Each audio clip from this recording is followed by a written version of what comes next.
Everybody in the RPT, you know what's going down. I got that case of beer if you got the cooking crown. 69 missionary, doggy style cowgirl. 69 missionary, doggy style cowgirl. Keep it wicked when I'm spitting my shit. There ain't no competition when I walk and spit in this bitch. Hi guys, welcome to episode 0 of Behind the Mask, Mr. Fuentes. I'm your host, Franco. I'm joined by the person behind the mask, Mr. Fuentes. What's up, guys? I'm noticing this lighting's making my eye look like Forrest Whitaker over here. I'm like, oh my god, I got crunk eye already. I'm not even drinking. What's up? This show, it's episode 0. The show is going to be pretty much diving into different artists. The next episodes, series, the next season is going to be all about Mr. Fuentes. Yeah.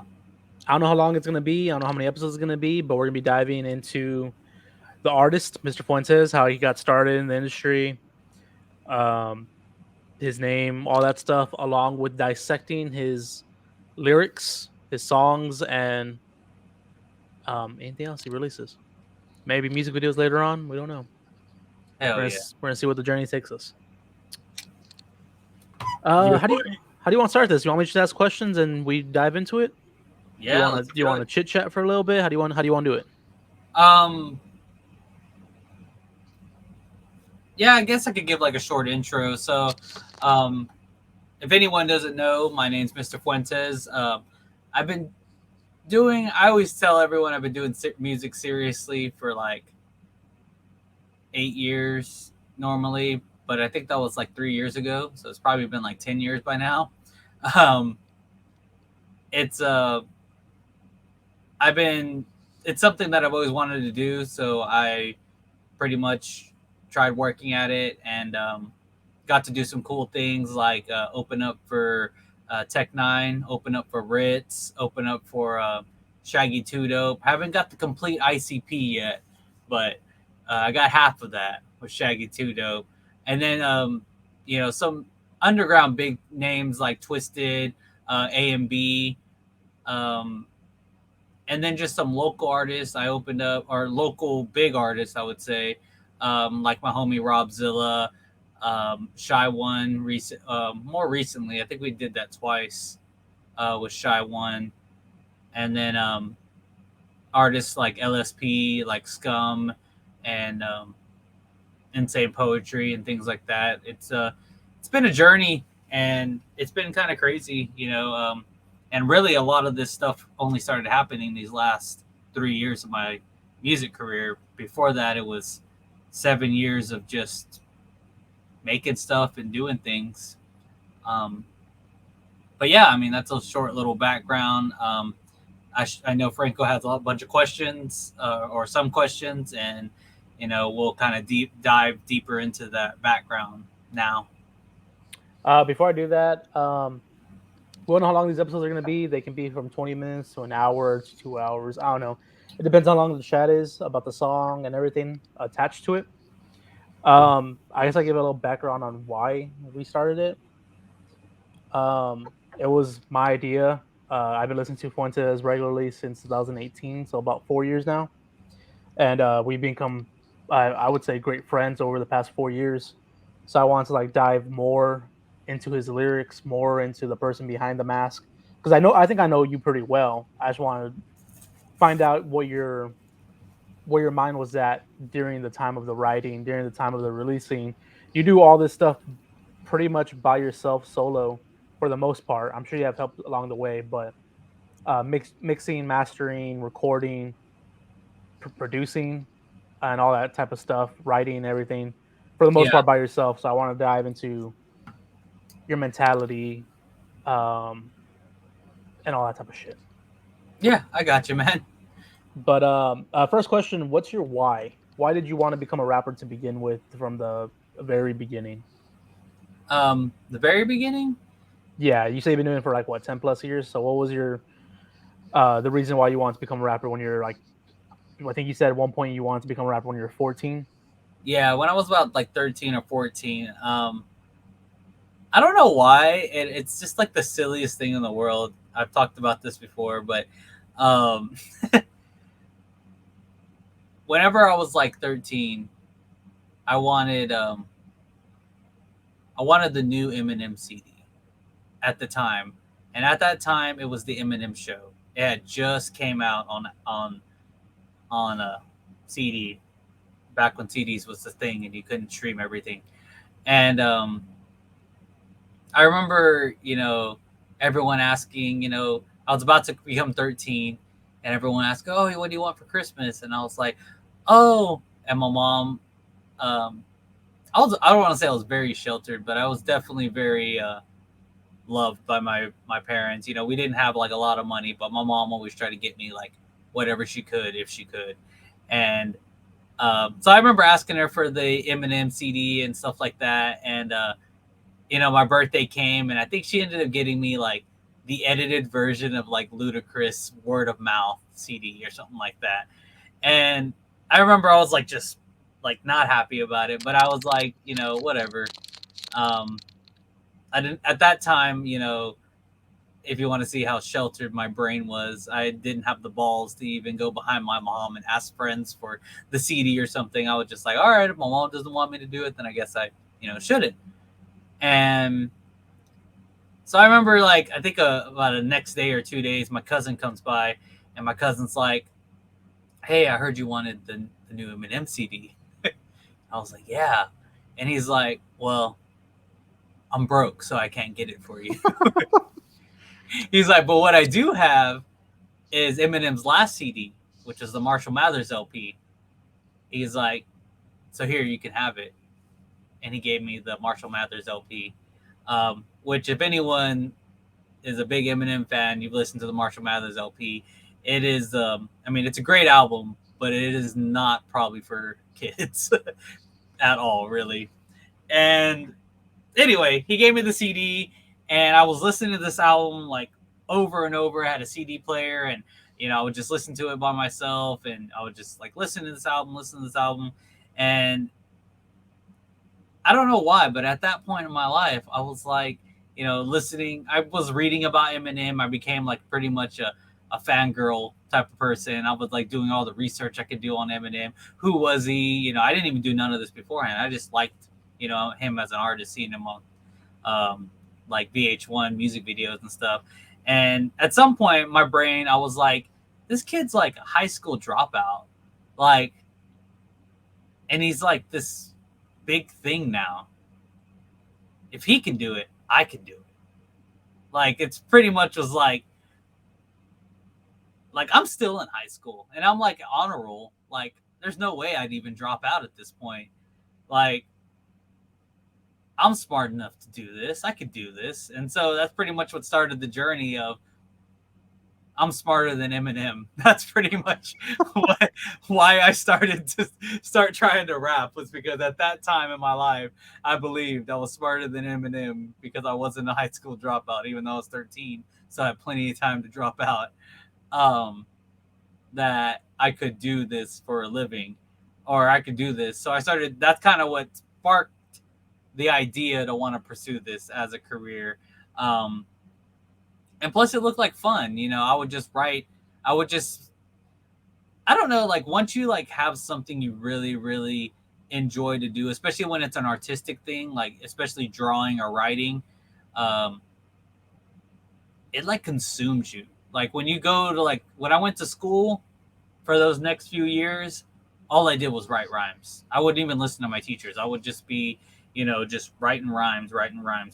Any chance I got to write a rhyme, I was writing a rhyme. Like every single time I had, it was mostly in school because school bored me, but I would take time out of school too, and I would sit down and write rhymes. I would just always write rhymes. Like which to me, everything has a process. So, me writing rhymes was me shaking off the dust and the what's the word I'm looking for? The amateur, it was helping me progress to become a better writer. the more I wrote every day, in high school. To this day, I believe my my writing skill became as good as it was by the time I was done with high school because I wrote so much in high school. Like, I don't think I've really ever done anything more writing wise to improve my style. Besides, you're gonna learn different things and hear different things and incorporate different things. But my base style pretty much came from high school. But anyway, getting a little off topic. But my why was basically that I thought it was fun and I could be better than it. I could not be better than Eminem, but I could at least make it if Eminem could make it. And that was whenever you're 13, 14. You are in your 30s. I always forget your age, but that 15 years Mm-hmm. plus has your reason changed on why you want to become a rapper? No, I still think I'm better than Eminem. No, Oh. no. More of the reasoning, I would say it's I like doing it. I've gotten over the years. It's something that I've enjoyed doing, and I try not to be like, what's the word, egotistical about things, but from what I hear from other people, I'm pretty good, and people enjoy what I do, and I like doing it. I like rapping. I like putting together raps. I like, to me, it's like a puzzle that only I can figure out. Like, it's really silly because by the time I finish a song, that's an entire puzzle that I made myself, because you have to figure out the rhymes, figure out the words, what direction the song's going to go, how it's going to end, how it's going to, like, I got better over the years of figuring that out.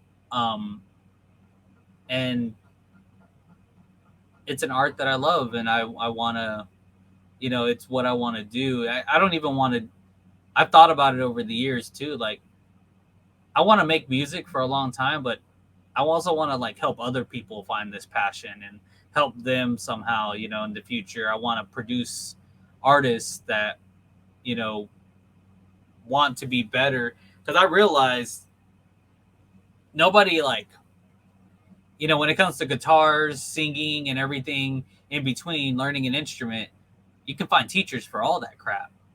But I've never seen a teacher for a rapper. The only teachers I know for rappers are mentors who like are helping young rappers, with their stuff. So I hope to be, mentor some people to, you know, put more music in the world, and be rappers too. Like, that's kind of my, I wouldn't say it's my why, but I would say it's one of the things I want to do with music. I don't want to just be a music artist and it's only me. I want to be a music artist who also finds other people with similar passion and help bring them up and let them know that it's not a dumb idea. Like everyone will tell you when you grow up, that it's a dumb idea to pursue it, because, how are you going to make a living at rapping, man? How are you going to do it, man? I guess we can get into your many name changes. You've had many, right? Like 3. Is that many? I feel like that's many. No, I've only really had one, maybe, from my original idea of what I wanted and what it became. Well, yeah, what it became 2, and then like you shorten it down, so I count it as 3. Oh, okay, yeah, I guess But we'll count that one. you originally started off as Notorious Ace. Uh Um, how did that come about? huh. Nothing really special or any real reason. At the time, I think I was listening to a lot of Notorious B.I.G. and I don't remember why. I swear I was like, I don't know what I was doing, but I remember just being like, yeah, Notorious B.I.G. No, I'm gonna be the Notorious ACE.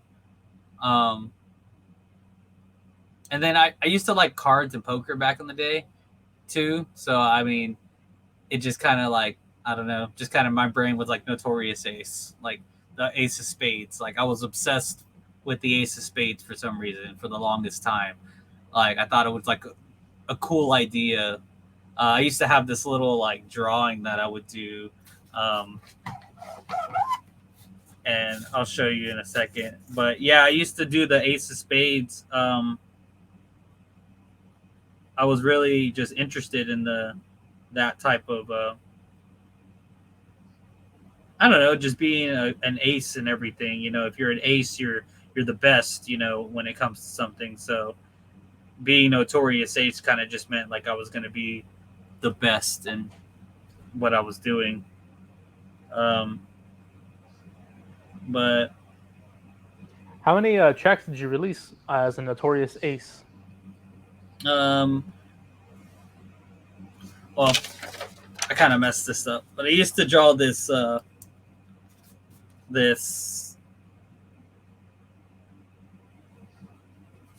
little spade right here that like was kind of swayed to the side a little bit. I used to just draw that. Like that was my symbol for Notorious Ace. Just the little ace with the sway. Sometimes I would draw a little crown hanging off of it, you know, but that was always kind of the idea. I don't know why. I always had the idea about royalty, you know, royalty being that I was going to be like, I was going to be an ace. I was going to be the best. And that I was going to be like the king, basically, like the best of the best. I was going to be the king of rap, basically. So that's what kind of like made me more obsessed with the crown idea and eventually Absolute Kings. But as Notorious Ace, For the listeners listening, you can watch us on YouTube at Emo Swell Productions so you can see what he drew. That's EMOSEWA Productions. That's awesome. Spell backwards. Go over there, watch the video, subscribe, all that other fun stuff if you're just listening. uh, but I didn't really release that many tracks. Maybe like I want to say maybe 3 or 4 tracks. I did as Notorious Ace. There wasn't really many official releases. I have this demo that I have that I call the like demo that it's like labeled in my. It's still in my computer somewhere of all my music stuff, and I labeled it demo that should have never got released because it's so horrible. But Send me a copy of that so I can let the listeners listen to it. I'm gonna have to say I'm gonna have to get you the files. But yeah, I mean, the quality is horrible. My rapping's horrible. It's just horrible. Yeah, it's really bad. Thought about remaking them at some point, but I'm just tired of remaking songs. It is what it is, man. It was the beginnings, and you know now I'm older and wiser. Instead of remaking them, you can just reuse them. Like you did reuse lines before from older songs to newer songs, so you can just do that if there's any good lines in there at all. Just reuse it for another track on Sneak Peek. Dude, I do have another. I mean, one of the tracks was actually really cool. I really enjoyed. It was an old track I made called Gun War, and that song. That song was actually pretty good. Like the way I wrote it and the way I did it. My delivery just sucked. Like back in the day. So it was really weird, you know. But the lyrically wise, it was pretty cool. It got pretty. I liked it a lot. Um, we'll have to probably play it or show it sometime in one of these episodes. Yeah, but from Notorious Ace, you went from Notorious Ace to Saul Fuentes, which is your name, to Mr. Saul Fuentes, to eventually just running it all the way down to Mr. Fuentes. What Mm-hmm. was that? Why did you change from Notorious Ace to your name? So after I did the Bustin' Nut track, Which we're going to be talking about here in a little bit. I I wrote my name, or there's a line in there that I say, well, I would write my name in raps a lot for some reason. I don't know why, but the couple of songs that I made, I put my name, Saul Fuentes, and in the Bustin' Nut track, I put my name, Mr. Saul Fuentes. So when we released the song, I released it as like Notorious Ace, like featuring Notorious Ace, because I was featured Notorious Ace.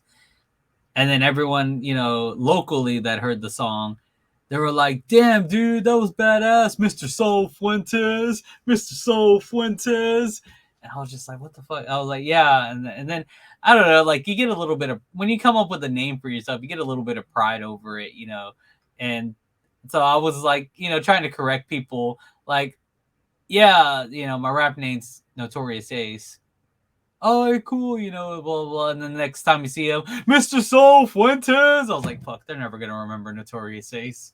Like, it's just, I guess I'm just Saul Fuentes, which I guess isn't a bad thing, but it's kind of like people just weren't remembering my name except for Saul Fuentes. That was it. So I just kind of gave in to the crowd and just let my name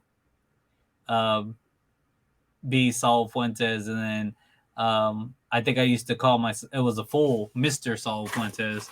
And then eventually I took off the Saul, like you said, just for easier, and just became Mr. Fuentes.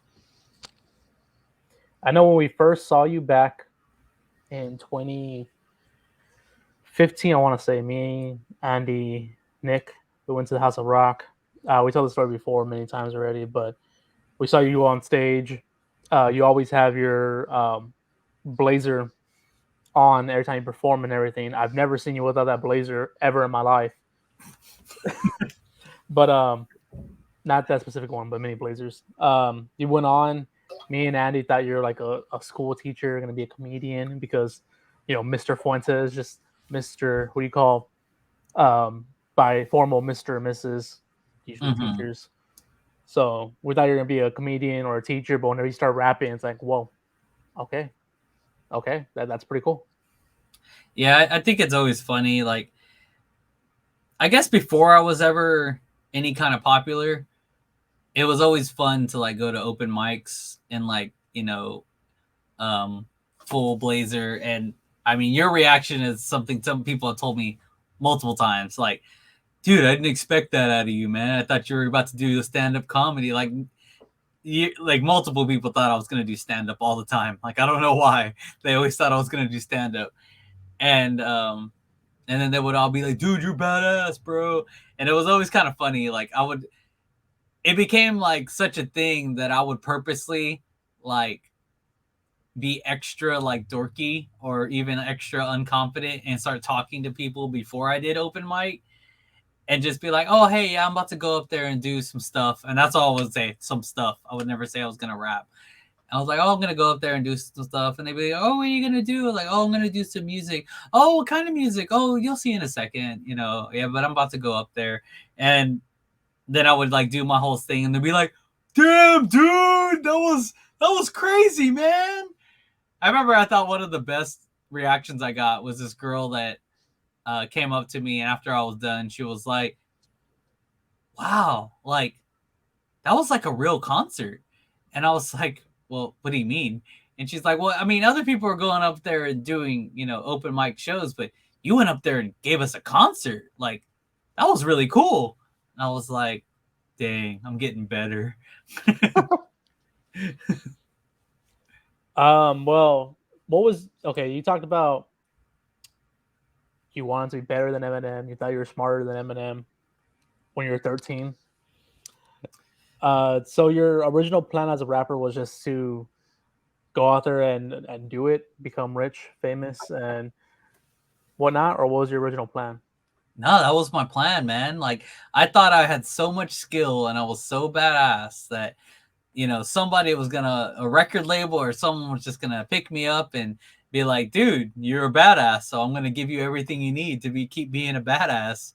And that's almost halfway not a joke. Like, I quit high school and I had no ambition, no nothing to go to college. My only goal and focus was to become a rapper. You mean you graduated high school? Yeah, that's what I meant. I graduated high school, but I had no after I graduated high school, I had no ambition to go to college. No plans, no nothing. I didn't even, like, all my friends in my senior year were planning on going to the military, planning on, going to college in different places, or even, college right here. And my plan was to become a famous rapper. So I had nothing, but I didn't know where I needed to start or what to do. I just had the utmost confidence that this is what I was going to do with my life, and there's no point in going to college.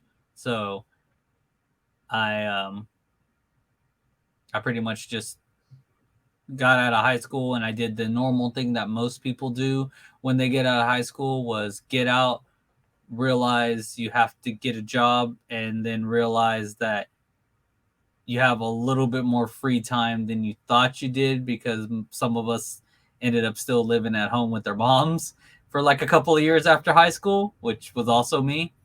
And I just partied and I didn't do anything, you know. So I think my first like 3 months after I graduated high school, I was like, oh, I'm going to become a famous rapper. No, not 3 months. I want to say whatever. I finished high school in May, and then it became like December. And, basically I was just drinking and smoking and doing all the normal stuff kids do when they get out of high school, because they didn't plan their futures like I did.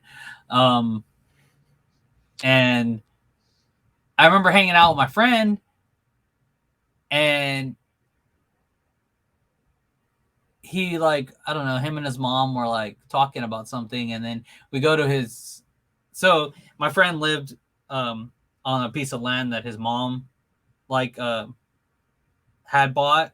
So he lived in a trailer like over here, and his mom lived in a trailer over here. So we'd go visit his mom, and then, we go drink sometimes over there, and then we go back to his house and we get drunk over there. So we're at his house, and he was just like, oh yeah, I got to sign up for classes for college. So I thought this guy was going to be with me in my journey for music. So I was just like, college? Dude, we're becoming famous rappers. Why are you trying to go to college? And he was like, well, I know that's like what you want to do, but it's always good to have a backup plan. And I was like, backup plan?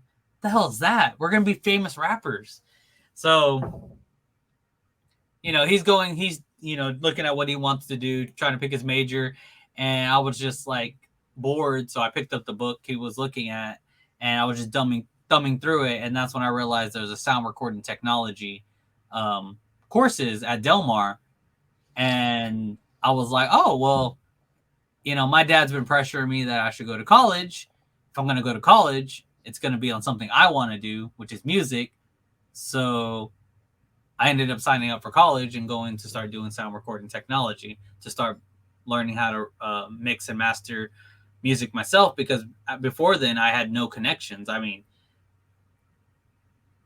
for me, and I don't want to say it's like surprising. I mean, it's most people I know, but for me, I literally had not one person that I knew that could help me with music, like at all. Not even recording, nothing. Everything I learned on my own. I downloaded programs on my own. I was trying to figure out stuff on my own.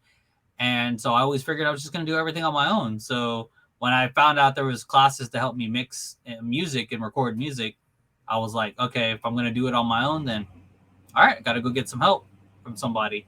And this was the first, I don't want to say sign from the universe, but whatever you want to call it. It was my first sign that this is the direction I should go. So I went to Del Mar to start doing music there. You can say it was your destiny. Destiny. This friend, has he done any music with you? Is this Gary Podunk, or is it someone else? No, it was actually my best friend from high school. I say was. I mean, we're not terrible, but after high school, you start sometimes drifting away from people you were close to. And after maybe 5 or 6 years after high school, he pretty much moved further away, and we pretty much drifted after that. But I talked to him every once in a while. But he was just a high school friend, and my best friend. I used to hang out with them all the time, pretty much from age 14 to 22. That was the guy I was hanging out with. We were pretty much inseparable. We were really good friends. So I guess, me having the idea to do music, it was kind of like, it wasn't really, you could tell like back in the day, like it wasn't really his dream, but he wanted to try to support me if he could. So he would try to write raps and do stuff too. But I knew deep down inside he wasn't about it. But Kenny kind of was, and that was kind of my first, I want to say partner was Kenny, aka Kansas. He's the one that we're not talking about this song today, but he's the one that you talked about on the song "Defeat Me," right? Yes. Okay. Yeah, he was. His story is actually kind of crazy to me too. Well, it's kind of funny, but for a lot of my music, and this is for anyone that's listening that wants to do music or wants to do anything in your life, especially when you're young. Like when you're young, you think you have all the time in the world. So you have your dreams and your ambitions and everything you want to do. So you start kind of putting it off into the back burner, like, oh, well, I'll get to it eventually. Like, I'm still young. I have plenty of years to get it done. That's what ended up happening to me after I graduated high school, was like, oh, I have plenty of time to, make music. I have plenty of time to do this. Like, it doesn't have to be in a rush. But I would always tell everyone this is what my plans were. I'd always tell everyone, I'm going to be a famous rapper. I'm going to do this. I'm going to do that. I would always tell everyone this. And I remember one day I was at, I worked at Whataburger in Rockport, and I was working, and, this guy gets hired, and we ended up becoming pretty good friends. And then, eventually we end up hanging out a little bit, and I'm a babbling drunk. So whenever I get drunk, I just talk. And I remember, we got drunk together a few times, and I would tell him my whole plan, like, oh, I'm going to become a famous rapper. I got some of these songs already done. I'm going to do this. Like, this is my plan for my future. I'm going to college for recording music. So, I'm going to do it big. Like, I'm going to be famous. So I remember one day he was off. And then he came. I used to work graveyards, so I worked 10 p.m. to 6 a.m. And he would work graveyards too. So one day he was off, and he came all the way up to the store, and he was like, hey, man, I just wrote my first rap. And I was like, all right, cool. Like, and he's like, dude, I don't know what you got planned or what you want to do, but I'm in. I was like, what do you mean? And he's like, I've never rapped before. I've never done anything, but I want to do what you want to do. I want to rap. I want to build Absolute Kings. I don't even know if Absolute Kings was the name back in the day, but already yet. I don't even really remember when that came to be. I think it was already. I already had Absolute Kings. So he's like, I want to be an Absolute King. I want to do Absolute Kings with you. He's like, I believe in you, man. Like, let's do it. And it was kind of like the first time, like, it became like my dream and became someone else's dream, which made me like start working at it a bit more. And then he asked me to be a feature on his song that he just wrote, which was Bust a Nut. So that was his first song he had ever written in his entire life. Had never tried to write a song ever. And he wanted me to be on it, and so I wrote a verse. You want me to play a snippet of it? Play it. This one was released on YouTube May 16, 2009. It has 3,153 views. I don't know if you're going to be able to hear it because I have my thing plugged in, but let me know. Oh.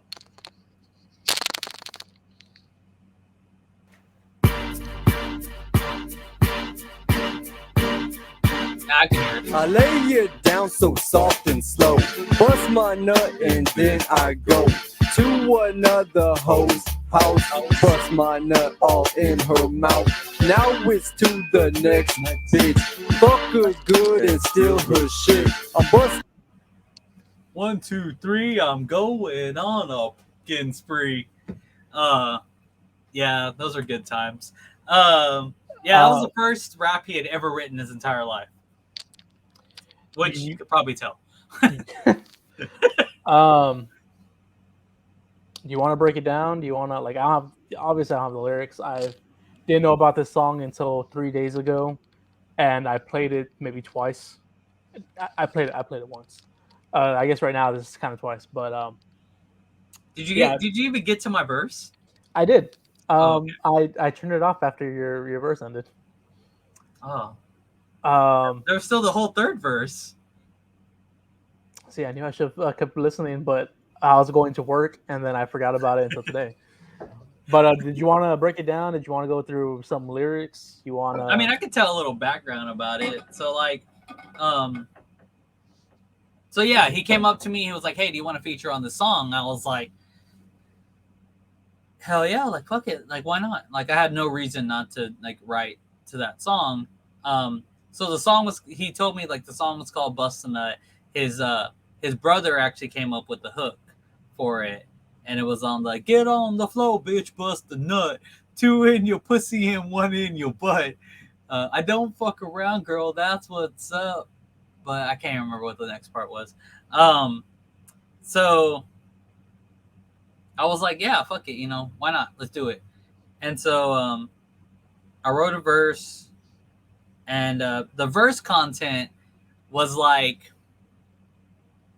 so the song for him was about like being a player, which at the time, this guy was a player. Like all I knew was he'd go out with like chicks all the time and have sex with them. And at that point in my life, I only like slept with one girl one time, and I had not like slept with anyone else.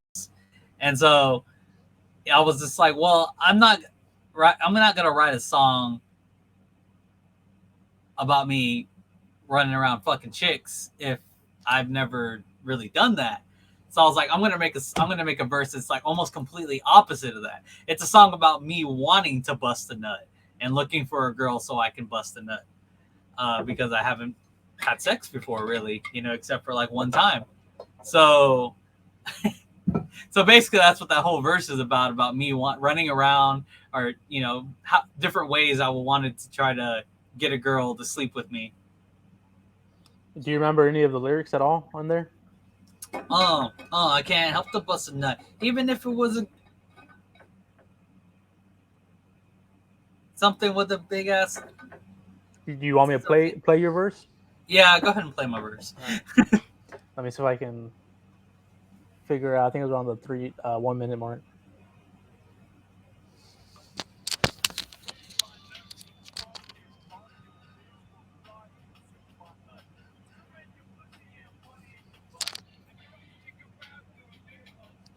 So the way you had it earlier when you were sharing the screen, I think you clicked the right button, but it's the one where it shares the audio from your computer because it was crystal clear.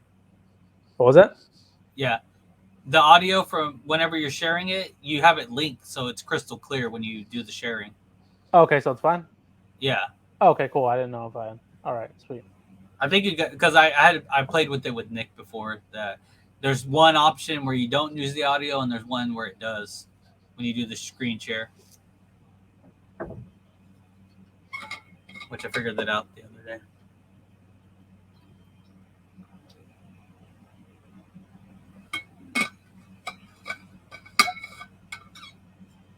Are you looking for it? So yeah, I could talk about it while you're scanning. But yeah, I mean, whenever we released the song, it was so funny too because this guy, like, he's a hustler in every sense of the word. Kenny can sell you, you know, sell you anything. He can sell you the dirt to your land. It doesn't matter what it is. He could sell you anything. And when it came to promoting and talking about stuff, like he was like the biggest and best spreader of news around Rockport at that time. So whenever we got Bust a Nut done, we got like a little, I think I put it on a CD for him so he could listen to it in his car or whatever. And then he showed it to like everyone he knew, which was like pretty much all my colleagues and everyone, you know, around. And I remember this one guy, that used to work. I used to work with. His name was Turtle. That wasn't his real name. I forgot what his real name was, but everyone would call him Turtle, and he was a big rap head. Like I remember telling him that I was a rapper, and he would always make fun of me. He's like, "You're not a rapper. Like, look at you, you fucking little pud." He was kind of gangster. No, I gotta lie. Like he worked at Whataburger too, but he could He was tell. gangster with a nickname Turtle. Yeah, he was pretty gangster. Actually, Turtle Dove was his full nickname. But yeah, he was from Houston, and you could tell like he was tatted up and he knew people and stuff like that. And I was just like, all right, and I would tell him that I was a rapper, and he'd always laugh at me. He'd be like, "Oh, you're a rapper, like spit something then." I'd be like, "Man, whatever, bro. I'm coming up with shit." And anyway, so after that song came out, him and Kenny hung out a lot, and so he showed that guy, and that guy comes to work the next day after he shows them, and he's like, "Oh my God, Mr. Fuentes!" He just like starts doing this. He's like, "Oh my God!" He's like, "Dude," he's like, "Kenny's verse sucked for sure, but you're a badass, man." I was like, he's like, "Dude," he's like, "I doubted you, but now that I'm hearing this, I think you got a shot, bro. I think you got a shot." Did you find it? I thought you were looking for the verse. Oh, I was playing it. Oh, no, I couldn't hear it. That's what I was trying to tell you, to share the screen like you did last time and play it, and you can hear the audio. Like I can hear the audio clearly. Bitch, that's what's up. Get on the floor, bitch, bust a nut. 2 in your pussy and 1 in your butt. I don't stick around, girl, you're a slut. But I'll be back, bitch, that's what's up.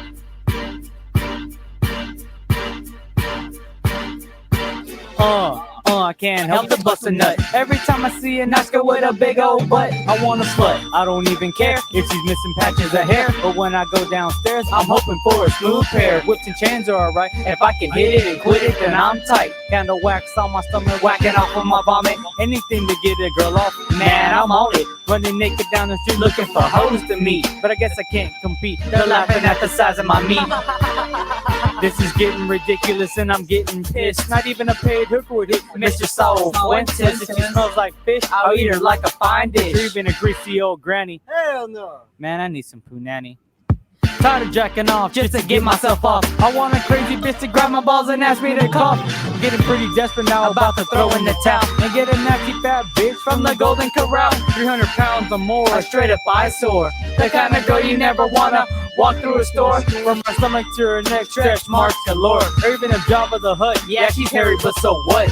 As long as I put my wang and her vertical cut, I'll do anything in this world just to bust a nut. Get on the floor, bitch. Okay, that's horrible. I don't ever want to hear that again for another 5 years. But yeah, that was your verse.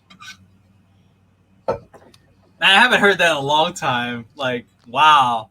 I Dude. didn't know it existed until you sent it to me a couple days ago. Wow, that's crazy. But yeah, I mean, it was my first like big attempt to get out and do rap and stuff, and not big attempt, but just something fun to do with my friends. And I guess if anyone else is still listening, tip number 2 with find some friends who want to do something fun with you. It always makes life more interesting, especially with music.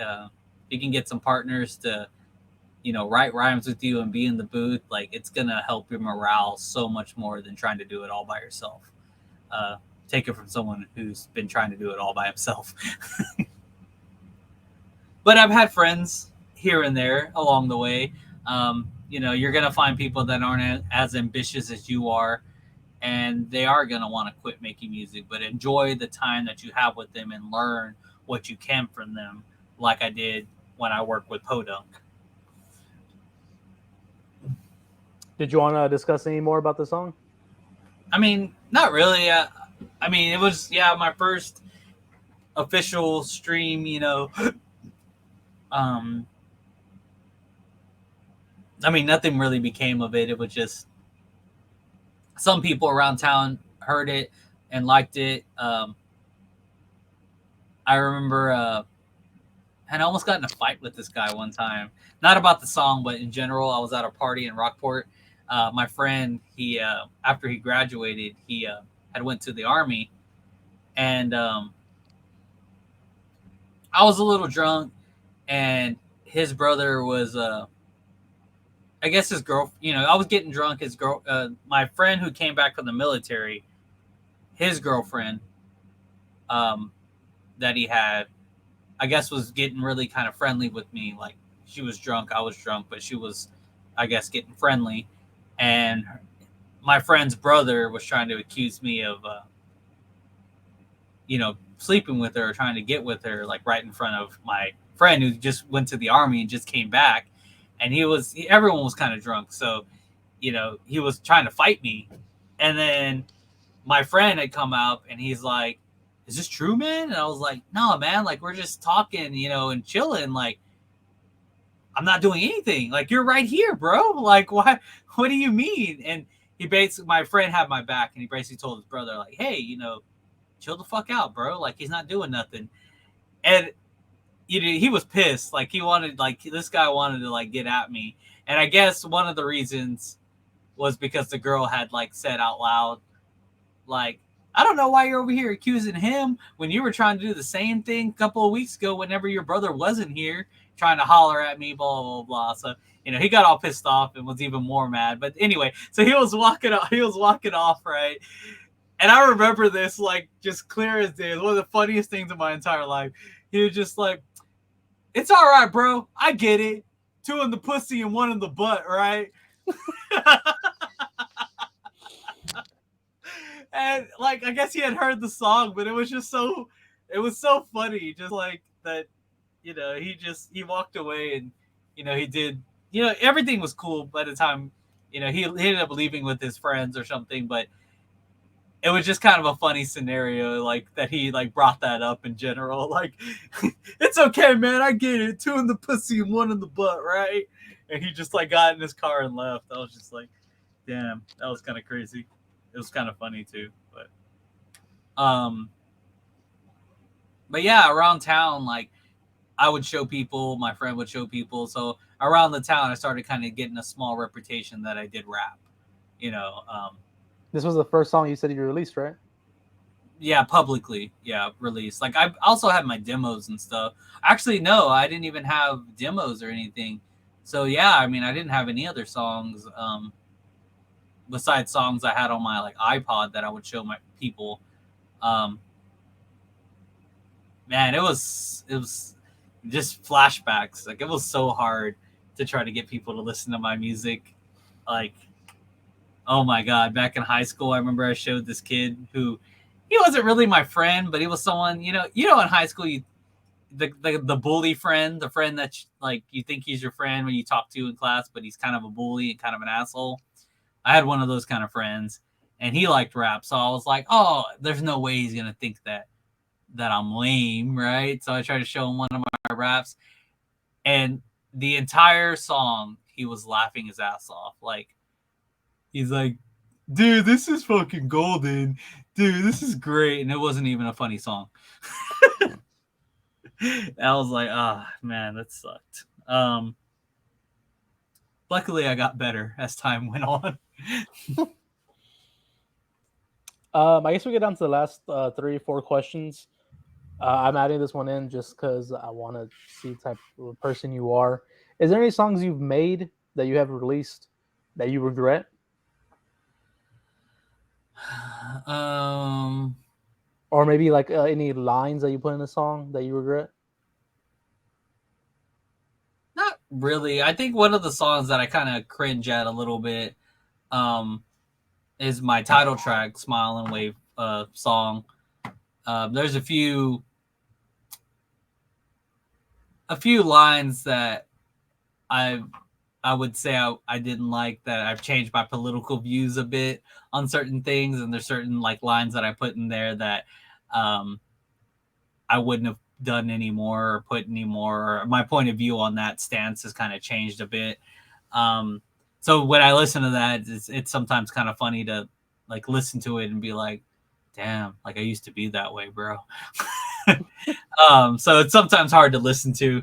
But I don't regret releasing it. I mean, everyone grows, artists grow. I think that's one of the things that I've always found funny. Like you'll find an artist, or not artist, but the mass media or people, fans, quotation marks, that will listen to some artist music, and then they'll be like, that completely contradicts what you said like 2 albums ago. Like, bro, like, I'm sorry if you didn't know, but he's also human, so he can like change his opinion on something.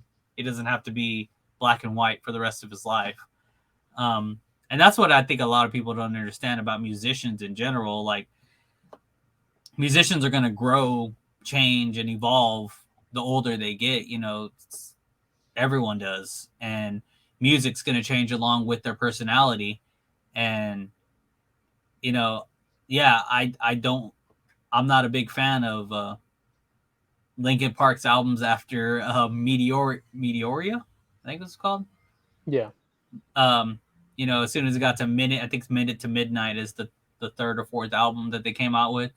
But I'm not a big fan of it, but I understand it. You know, all groups have to change. They can't all stay the same. They have to evolve, try different things. Sometimes they're going to fail, or sometimes they're going to, you know, get even better than they were before. You know, artists are going to change, and I'm going to change. You know, I'm not going to stay the same artist. I'm always going to have different music. I'm going to try different things, and I'm never not going to try something different and new, because life's too boring for that, man. You can't just stay in a box. Yeah, here we are inside of a box on the screen. I'm inside 2 boxes. What's your which one do you want to do first? Your favorite song that you made so far, or your 3 favorite lines you've written so far?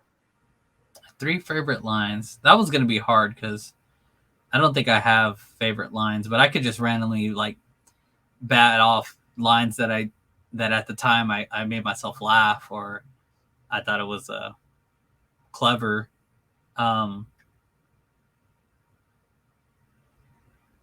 Like there's a song, I think Night Out 2.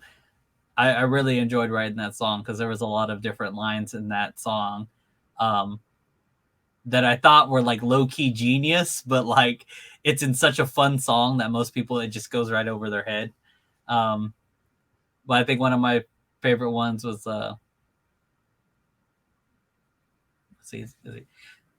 actually the beginning of that song. I see this girl shaking out her gluteus, nose to the air, looking like the snootiest. You trying to say that she's bootyless? Nah, dog. She is the antithesis. And it was so funny because when I wrote that rhyme, like antithesis, I didn't know what it really meant. My brain just made it up. It was just like, you trying to say that she's bootyless? Nah, dog. She is the antithesis. And I was like, what do you mean, brain? What the hell is antithesis? So I like searched on my phone. Antithesis was like direct opposite of.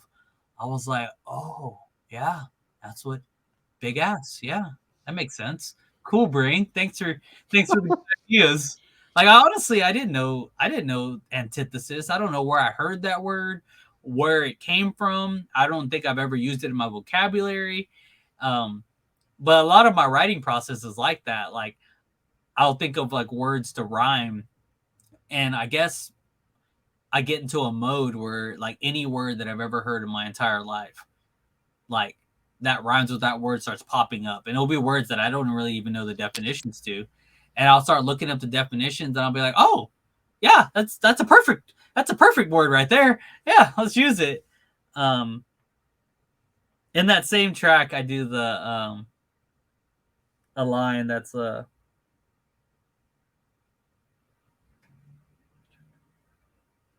actually, I'm thinking of it. I use the same line twice for 2 different songs.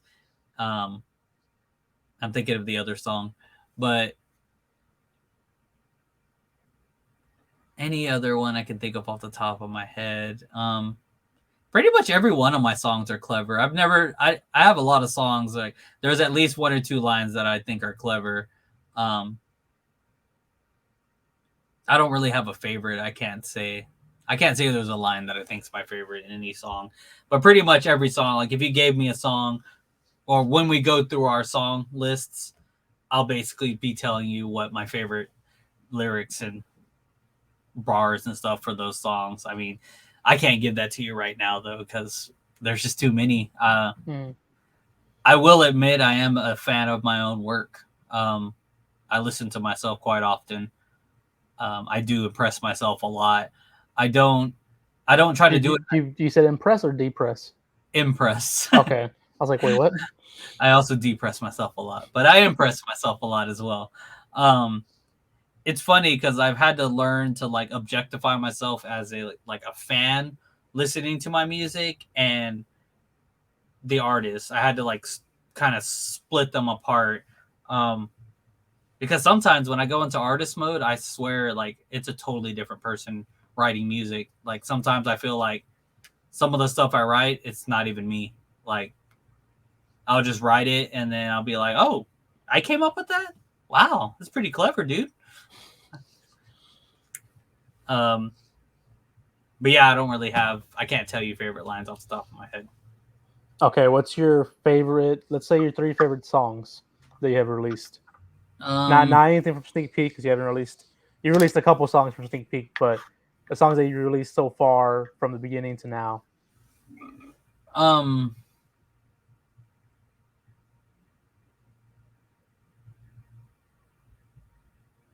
I think one for sure, which is a recent release that I did, a single, was Taking Shots. That one, I felt like I kind of reached a new writing skill level, and I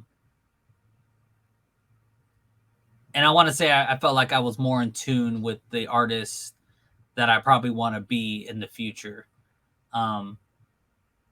Because that song from beginning to end to me is it's pumped. Like there's never really a part that's just like goes down. Like even when the beat drops, like everybody's over and nobody is over and I'm trying to get lucky like a pineapple clover. Hola mamacita, can I have a seat to meet you? We can order margarita por ciento. It's bonita. Like just the like funness of it. It keeps you bouncing the whole time. Like, it's just really, it's such a fun song. I enjoy it a lot. I don't know if I would say Get Out of My Face is one of my favorite songs, but I would say that it's definitely a song that broke me out from like here to here.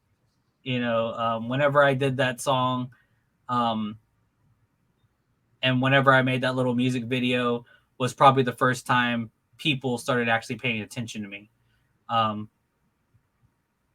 which was kind of crazy. The power of music videos, bro. I don't know why I don't have more. That one was the one take contest. Yes, it was. That one, I really don't want to talk about it, but much on any of these podcasts, but me and Andy tried being rappers at one point. And I was big into Futuristic at the time. And he's only the one take. And me and him, paid for the beat. We're going to do one, but we didn't make the deadline in time. And during that time period, I was like, I wonder if anybody from Corpus or surrounding areas enter the contest. So I was like, typing up Corpus, Rockport, rap, whatever. And I discovered Echo through there. I discovered a couple others I can't think at the top of my head because I don't listen to them regularly. But I also discovered you, or rediscovered you, I guess, from there. And that's whenever I started diving more into your music. I think I downloaded your stuff on, was it Bandcamp, I think it was called? It was a Smile and Wave. I'll be honest, you said that you can donate. I didn't donate. I just free download. It was like, oh, you can donate $1. I was like, I'm not even $1. I don't know if I'm gonna like this. So dang, you can't even give $1 to see if you're gonna like something. That's messed up, bro. But that's when I started listening to you regularly and all that stuff. But it was basically because of the one take, like you said, that I discovered you at least. It was crazy. Yeah, I mean, like, that whole thing is a story in itself. Like, we're probably gonna do an episode on Get Out of My Face. Yeah, I can't wait to get into that. So let's not. I was gonna dive into it. There's a lot that happened during that time. Like that's a full episode right there. At least an hour's worth of storytelling in that one episode. Because a lot happened just for that one song to be made. I actually wrote that song in one day and recorded it like 2 days later. Like I wrote and recorded that whole song in 3 days, which is crazy to me. But so Get Out of My Face, it has historic background to me. So I mean, I wouldn't say it's my favorite track that I've done, but it's definitely one that I have to respect because it got me a more of a foot in the door than I had before. And then I guess I ain't doing shit today. I mean, it's not that I don't like my older songs. Like, there's the original Night Out. Have you heard the original Night Out? Is that the 2013 Halloween? No. No. It's on the Speedballing, right? Yes, it's on Speedball. Yeah, I've listened to it. I know I like 2013 Night Out. I just can't think the lyrics off the top of my head, but I'm sure I listened to it. Like that song to me was, I think, one of my favorite songs I wrote ever. And it's not that great now. I mean, it's all right. It's an all right song now still. Oh, it's the one that you went with the girl back to the house and then the dad came in? Yes, okay. Exactly. Yeah. That was one of my, like, whenever I wrote it, it was probably my favorite track I've ever wrote, ever, at that point in my life. But I mean, I don't know. 3 is really hard because I really do have a special spot for a lot of my songs that I've written. I Ain't Doing Shit Today, I really enjoy. But I'll enjoy my first songs that I started writing, Party in the RPT, you know, things like that. You know, I really enjoy those types of songs too. So I'm sorry I can't give you clear answers on my favorites for things. I don't really have favorites. I just have moments. And I expected that. That's the reason I put your favorite one, but I changed it to 3 because I knew you weren't going to be able to say your favorite. I can tell you I like the more serious side of Mr. Fuentes rather than the joking. I do enjoy the joking, don't get me wrong, and having fun. But the serious side, like my 3 favorite are probably Best Day, Defeat Me, and it used to be Random Thoughts too. But the past couple weeks since we've been saying we're going to do this podcast, I've been listening to Speedballing. And before, I wasn't a big fan of Speedballing, which we're going to get back into later on. But I think it's just because of, I don't want to diss or say anything bad, but I'm not big on Podunk. I think that's the reason why. But once I start listening to the ones that say just Mr. Fuentes, Random Thoughts is a really, really good song that I like. So those are my top 3. Best Day, Defeat Me, and Random Thoughts. Defeat Me helped me out a lot whenever we're back in Louisiana in 2020. I listened to that song on repeat at work almost every day. And so if you see the numbers going up on SoundCloud, it's because of me. Damn. But no, I mean, I'm glad I can make something that help other people get through the day. I mean, in the end of the day, that's what it's all about. I mean, for me, it's releasing my stress or whatever, making music. But, you know, I think one of the most important things that I read one time was that, you know, art is amazing because, like, you know, the more we go into society, like, we're more linked, but we're kind of growing further apart as, like, you know, people, like bonded people, because people are just so fake on social media. Everyone has a great life on social media. Everyone has, you know, the news, you know, for famous people are always glorified. Everything's great, but you know, there are people going through the shit, you know, with you, and sometimes it's hard to see those people because everyone's life's so great nowadays. No one tells you the truth anymore. And so art is definitely a great way to, you know, see the truth in people. So I'm glad that I can make music that other people like you feel and enjoy and help you get through the day. Yeah, and I know Tip's not here, On the podcast, she is 10 feet away. But her favorite track is My Depression, Never Restin'. My depression. And I think that's, I can't speak for Nick, but I feel like that's one of Nick's favorite tracks as well. We were pumped up whenever you released Leftover Pizza. And we, like, I think whenever you released it on Spotify, me and him had already listened to like your entirety discography.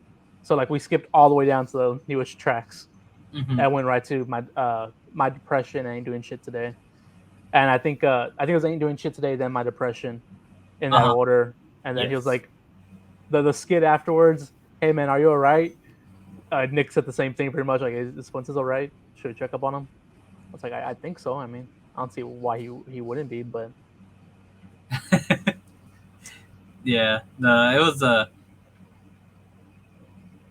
yeah, a lot of stuff I'm still battling depression wise, but it's starting to be I want to say it's more of an uphill battle more recently than it used to be. Um, I still have my moments, and I'm trying to be better, but sometimes it's hard, man. But you know, got to get on with life. Got to get things done. yeah, before we end it, that's my dog. Tips over here now, that's why. Before we end it, what are you looking forward to in this journey that we're about to go through for this podcast? And what are you looking forward to the most, I guess? Um, well, not to sound narcissistic, but talk about my music. um, no, I've always wanted to do a kind of like breakdown of my lyrics and stuff like that. Mainly to feed my own ego, to be honest, because like there are some rhymes that I wrote that you know I'll tell people like, what about this song? Like, okay, so for me back in the day, I used to be the guy that like when Eminem said this and this, like, dude, that was great. Like, I was that type of person to pick out the bars and like I would tell my friends what I thought were like the funniest. Or I tell them, hey, you listen to this song, you know, there's some lines like stuff like this, and it's great, man. Listen to it, like. But like whenever I show my music to people and ask them like what do they like about it, they're normally like, "Oh, it was fun," and I was like, "Are you not going to tell me how great my genius my bars are, or what?"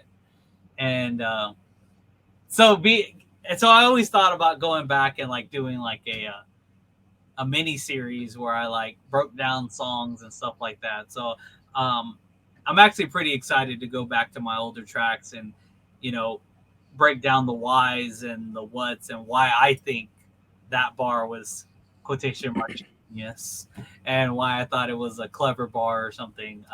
So I'm pretty excited about talking about some of these things. You may see me like start reminiscing too because a lot of the bars do have some meaning too. So it's a good chance to reflect. So I'm pretty excited about that too. Kind of reflecting on where I came from before and where I am now. Before we end it, well, I actually need to say we will be going in order for the most part, album, song wise, and all that. With Speedballing, we'll be going through for the most part, the ones that are just Mr. Fuentes or featuring someone, not the Mm-hmm. ones that are Mr. Fuentes and Podunk. Mm-hmm. And if Fuentes releases, we don't know when this is gonna go up. We don't know anything like that. But if there is a song or you're working on sneak peek right now, if you do Mm-hmm. end up releasing a song in between, we might take a break and dissect that song, so people can like as soon as it goes up, this will go up and people can listen to it and then listen to this like, oh, okay, that's what he meant by this and that. But for the Yeah, most part, we will be going in order, so the listeners know. no, that'd be cool. And I guess before we fully end it, the next episode one, it's gonna be the aliens speedballing. But I guess before we end it, we give them like a little sneak peek of with the next episode. What were your and Podunk's intentions for speedballing? What was y'all's our intentions together to begin with? Actually, We're gonna rap and take over the world. I mean, honestly, that's pretty much it. Like, we're just gonna make CDs and get famous. Like, uh, it's actually kind of funny. Like we started getting pretty popular, and we got to open up for Twisted Insane and Corpus, and um, we opened up a few shows, and people were like, any show we did, we were the most like viewed people like at concerts, like little concerts and stuff that were going on. But I mean, our intention was just to make it as rappers. Like we didn't, there was no other intention really. Did y'all want to be like a rap duo, or did y'all were two separate people together pursuing the same thing? So why not come together and make something together? Pretty much. I mean, we tried the idea of a rap duo, but we could never finalize a name for like us two. So we just ended up just being separate artists working on one album together, Mr. Fuentes and Podunk. You know, um, but yeah, I mean, it's I pretty think much that. y'all's best tracks on there, aside from separates together, y'all would do one verse at a time, Podunk, and then you and then Podunk. I didn't enjoy those too much. The ones I enjoyed more were the ones where he would spit a couple bars and then you'll go and then he will go and then you like y'all go back and forth on the same verse Hmm. and whatnot. I think I enjoyed those way more. I think I enjoy that like with the rap groups as well because the same thing like I with me and Andy Far From Alone, we did the separate shit. I didn't like it too much at all, and then we started going back and forth. I thought we were better going back and forth, 3 bars, 3 bars, 2 bars, 2 bars, shit like that. Yeah, I think it's always interesting. I think people realize that it could be hard to do that. So whenever you pull it off well, people were like, "Wow, that was pretty cool," because it was two different people, it wasn't just one person. Mm-hmm. Um, so yeah, I mean, Monster Flow is a good example of that. Of me and I did the first verse, Gary did the second verse, and then me and Gary were going back and forth on the third verse, and that honestly had no pattern. It was like I would do 2 bars and he would do 4 bars, and then I would do 6 bars and he would do 2 bars, and it was just however many bars we can come up with and fit together is how we just went back and forth like that. It was actually there were some clever lines in that one too. Like honestly, a lot of people tell me they feel the same as you feel about Podunk. They're like, oh, but these are my friends. This is the opinions of my friends to me. Were like, oh, I didn't really think Gary was all that. I didn't really think, I thought you were better, and stuff. But to me, and even to this day, when I go back and listen to that album every, once a year or 2 years that I do that, Gary had so much potential to be a great rapper. Like his metaphors were on point. His delivery was pretty damn good. It was already pretty much where it needed to be. Like I really enjoyed having him as a partner. It just yeah, it really sucks because he started leading a different lifestyle, and that got him in trouble with the law a bit more. So that's pretty much why we kind of stopped doing music together. And then he got out.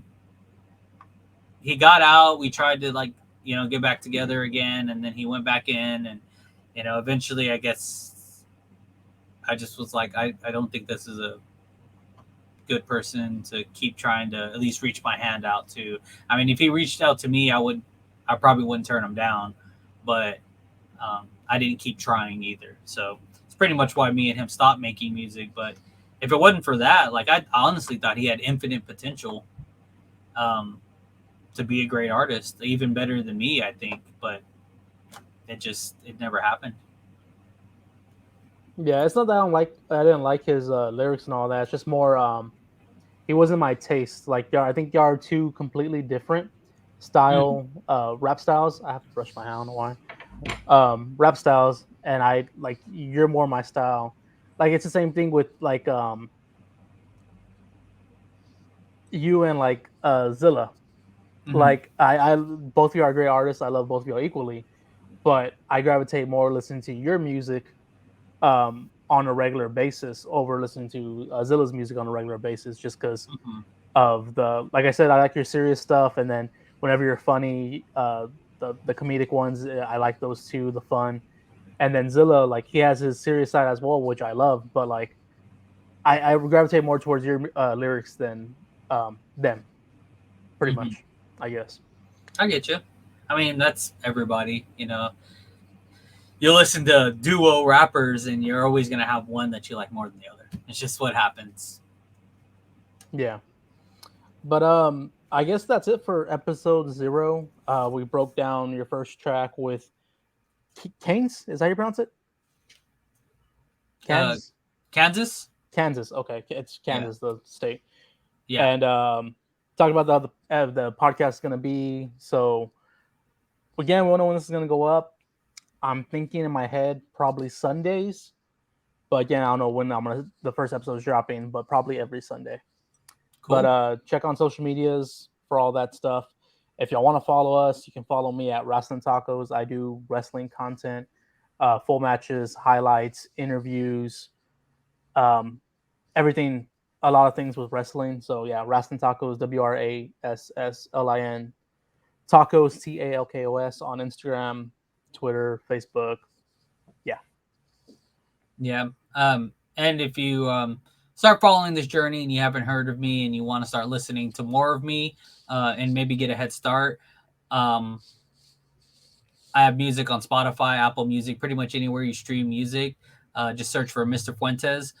You could also go to SoundCloud. There's a lot of my more mixtape stuff that I can't technically legally release on Spotify. So you can check out like Speedballin' and Smile and Wave there, as well, to get some of these tracks that Franco's going to do. And I think whenever we do the our streams, whenever he shares it, I'll probably share it with the link so all y'all can go to it and check out the songs. So y'all can see the songs and then listen to them. We may just do what we did on this episode and just play little clips throughout, the tracks and stuff like that, or maybe just play the whole damn song. 3 minutes of listening to music. But I mean, we'll figure that out down the line.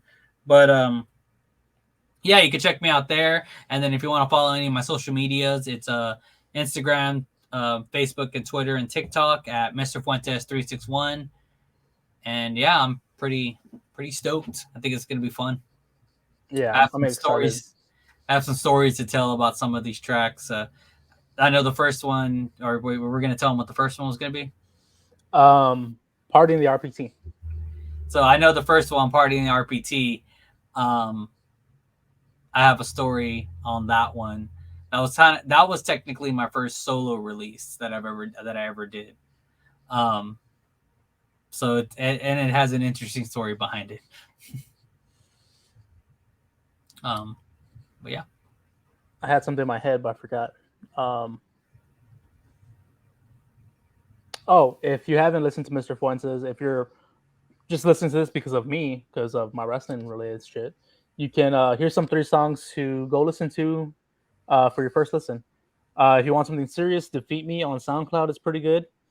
If you want something funny or something hype mood, Taking Shots on Spotify. Or if you want to listen to get to know him a little bit better, Get Out My Face or Best Day. Best Day is streaming on SoundCloud, which is an Atmosphere cover, or Get Out My Face is on Spotify.